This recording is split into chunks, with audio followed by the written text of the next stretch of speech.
This is just a pen. It's not smart. It doesn't come with Bluetooth. It doesn't even click properly anymore.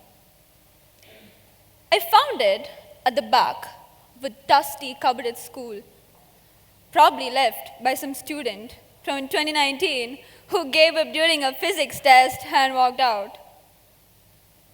If the physics test looked like that, you know you're cooked.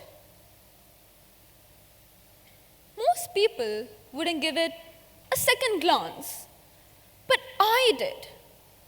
Not because it looked special, but because it started doing something weird. It started talking to me.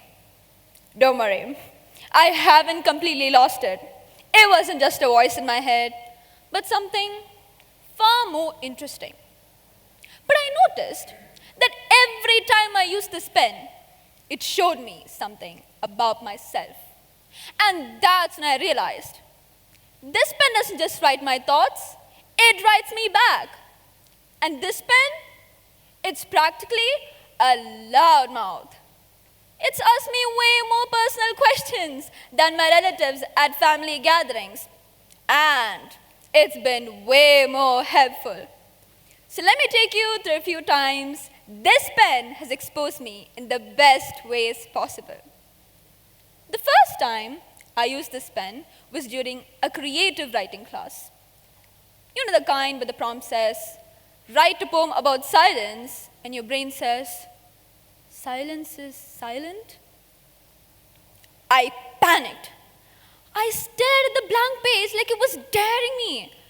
And then suddenly, my hand started sketching out a stanza without thinking. Almost like my fingers had remembered a rhythm my mind had temporarily forgotten. Also, fun fact, it was the only page I could actually read without cringing. So, pen 1, panic 0. For a talkative 10-year-old, this sure was a record. Then, there was a time where I was a part of a debate competition. I was trying to sound smart, pulling out big words like synergy and geopolitical instability, like I actually knew what that meant. My draft was so extra, it sounded like it was ghost-written by ChatGPT in formal mode. I think we can all relate to that. And the pen, it just kept leaking. Right in the middle of my overcomplicated sentence about macroeconomic narratives, which, let's be real, I was probably butchering, but the ink literally ghosted me. So, I took a deep breath, I threw the script, I grabbed a fresh page, and I wrote, what we say only matters if we mean it. And that became my opening line. The room went quiet. I didn't win the trophy, but I won the attention. And honestly, that felt better. And that day, the pen told me to stop performing and start connecting.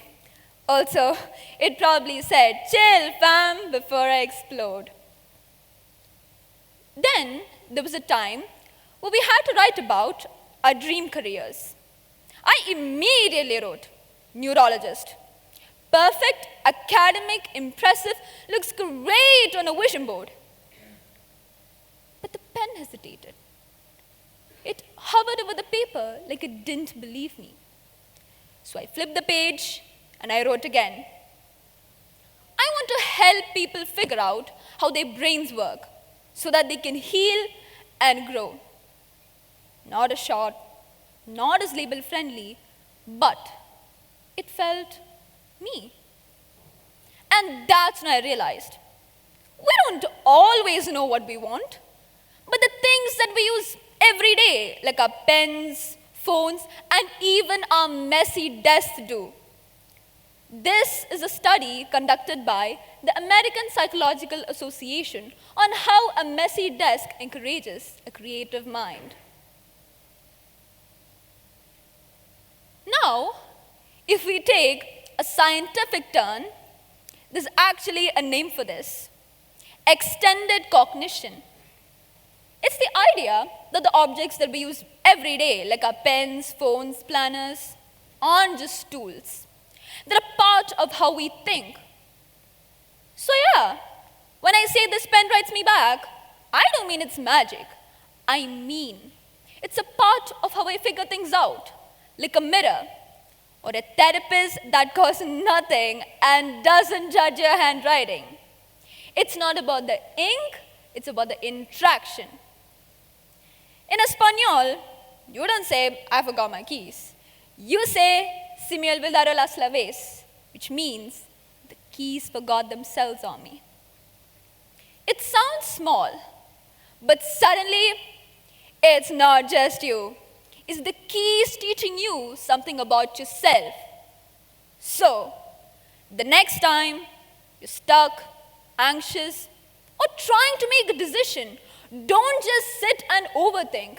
Grab a pen, a pencil, a napkin, anything.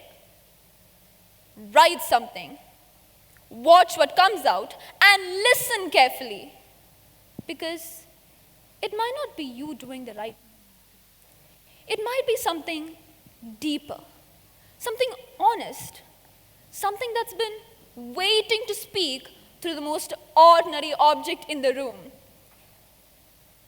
So no, this pen won't go viral on TikTok.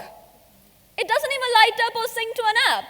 But every time I pick it up, I learn something real. And that's the twist, isn't it? We think we're the ones writing the story, but maybe,